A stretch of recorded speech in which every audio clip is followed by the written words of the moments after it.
Hey guys, Wally here. I wanted to launch another video out this week to give you a better idea of some of my thought process behind Destiny 2 and to give you a new perspective on one of the facets of the ever complex console war. Now, I'm not trying to bait anyone into an argument or a negative discussion, and I also understand that when I'm saying be cool in the comments is sort of naive. But I'd like to talk a little bit about the practices of exclusives for Destiny and why it's made me make the switch to the PS4. Back in year one, I did a video talking about exclusives as sort of an enraged Xbox user, and for the right reasons, or at least I thought were the right reasons at the time. The biggest issue I've had with exclusive with Destiny 1 was that the original game was so lacking in overall content, or at least replayable content. And in my perspective, no system should get access to strikes, weapons, gear, etc. when the content was already so sparse. Now, this alone is not a terrible thing. I still played, I didn't mind waiting, but it did irk me to say the slightest. Initially, the video was more of a knee-jerk reaction to blatant Activision favoritism of Sony's dollar, but now, since my position and my console ownership have changed, I just want to set the record straight before I get called a traitor or part of the overall problem. In my mind, it's pretty simple. If you don't own a console, and your favorite game or a game you're really looking forward to play is on both consoles, but one console gets some content a bit earlier, would you not grab the console that has been favorited? You as a consumer should not care as much about brand loyalty as your dollar's buying power. Games are purchased for their two valuable commodities. First, and the most obvious one, is your hard-earned revenue. But after you purchase the title, barring microtransactions and the like, you pay with the commodity of time. And time, without a doubt, is our most valuable resource. So when I say I'm going to switch for the Xbox to the PS4, I mean it more in the sense that I used to play on Xbox when I had one, but now that I'm console-less, I'm a free console man, I'm going to play it on the console that has the most support for it. Now, at this point, you're undoubtedly in disagreement, and to be honest, that's what I'm looking for here. I don't want to live in an echo chamber where every one of my viewers just pats me on the back, says, "Good job, Wallen. We really support you in your decision to reinforce your market strategies of big corporations." I want to hear the dissent, and I want to hear the opinions, even the more venomous of them. It's the only way you really grow is by having your own viewpoints challenged. Now, to continue on this point, let's say, hypothetically, that Xbox was the favorite console for Destiny 1 and into Destiny 2. The Xbox community gets the strikes, they get the weapons, the gear, the missions, 1 year ahead of the PS4 community in this hypothetical timeline. I'm a PS4 owner and a PS4 Destiny community member. I still sell my PS4 when I stop playing Destiny, and when Destiny 2 is announced and Xbox gets the continued support, I make this exact video with the points identical. The only difference now that I'm on Xbox and it's getting the content a little early. You see what I mean when I say this, right? Sony or Microsoft, to me, it does not matter. Both of the bad guys at the end of the day that just want your dollar. You as a gamer should seek out the best opportunity for that dollar. And right now, even as a minor as early content is, giving your dollar to Sony to play more of the game you love is the sound decision if you're in my shoes. Now, obviously, I'm not condoning the selling of Xboxes today for PS4s tomorrow. That is a wholly unwise financial move, even if you are in the position to do so. It's a waste of money, and again, your time spent to earn that money, so I would not recommend it. And that's the biggest reason I didn't switch year one. It was a waste of money. Even if I was a more prominent content creator at the time than I am now, it still doesn't make sense for me to sell a console, switch over just to get some weapons and maps early. It only makes sense now that I'm essentially at factory reset.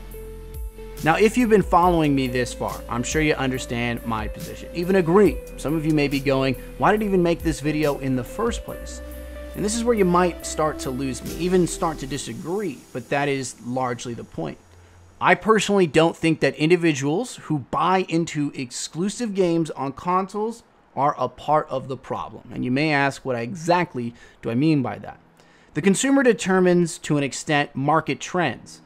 but only to a certain point. For example, there is a concept that exists in the gaming community at large, that the consumer has the ability to dictate and even control the market pushes of larger corporations based on their buying group power.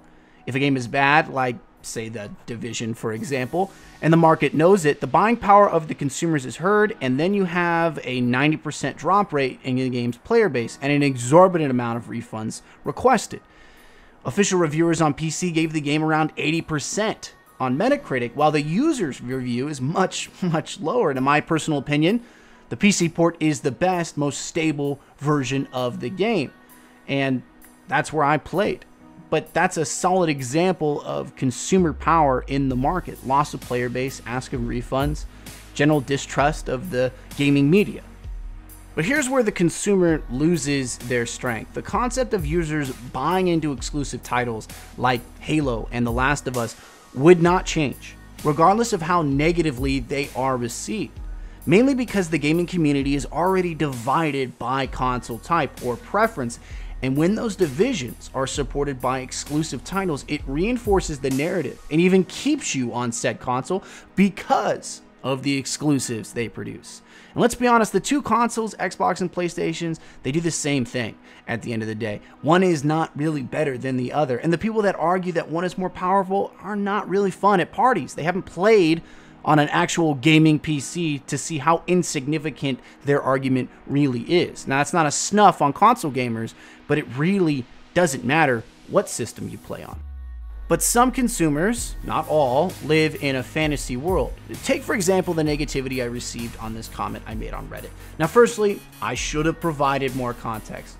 I should have said that I am no longer in possession of my Xbox and that I am console-less. Now, this would have most likely have turned this comment away from the negative quagmire it became of rage-induced posts with salt levels way above healthy proportions. But digs aside, I get the mentality a lot of people are in. It's sort of taboo to admit you're switching away from a console to another, especially when that mood has been made apparent because of exclusives. And not just game exclusives, we're talking gear, maps, emotes 1 year ahead, not the infinite amount of time games like The Last of Us or Halo will encumber. But the whole concept of, quote, I'm a part of the problem, unquote, just irks me. Enough to make this video, but also to put aside some childish naivete. There isn't a council of gamers to sit down, say we won't switch consoles or buy another console because of the business practices of the producer. Look at EA, for example. They were voted the worst company in America over its business practices in games like The Sims 4, where every single item is a DLC worth $15. Now that's a gaming company that provides a luxury good that beat the banks and financial firms, which many attribute the economy's downfall to back in 2008. So just let that sit in. That's the type of venom and outright hatred the gaming community can sometimes muster, but I feel personally that it's poorly channeled. So as long as there are multiple consoles, there will be exclusive titles. It's just how it's always going to work. It's how they entice you to buy their console over the others. You want to play Halo? Get an Xbox. You want to play The Last of Us? Get a PlayStation. You want Zelda? You got to get a Wii or a Switch. You want them all? You got to get all of them. It won't change regardless of how much gamers clamor and complain, how many retweets or upvotes they get, because the gaming industry is a business, and a business lives or dies off profits. While many would say, well, if you didn't buy into this, it would prove that there isn't enough profit to be made from it. And to an extent, I agree. The problem is that since there is such an impossibility that all gamers are going to come together and boycott certain practices, such as switching systems, I or you should not pigeonhole ourselves based on misconceived notions of what is right. It's about the money. It's not evil. It's just there, and wishing and hoping businesses will change when their consumers won't is foolish. But I'm curious, what do you guys think? Am I in the right here? Am I in the wrong? Definitely very curious to get a solid discussion going with all you. Next lore video is going to launch on Wednesday, but after that, I'm probably going to switch up the amount of Books of Sorrow I'm going to do. Probably do one part a week. I definitely want to finish it, and if I finish it into Destiny 2, that's completely fine.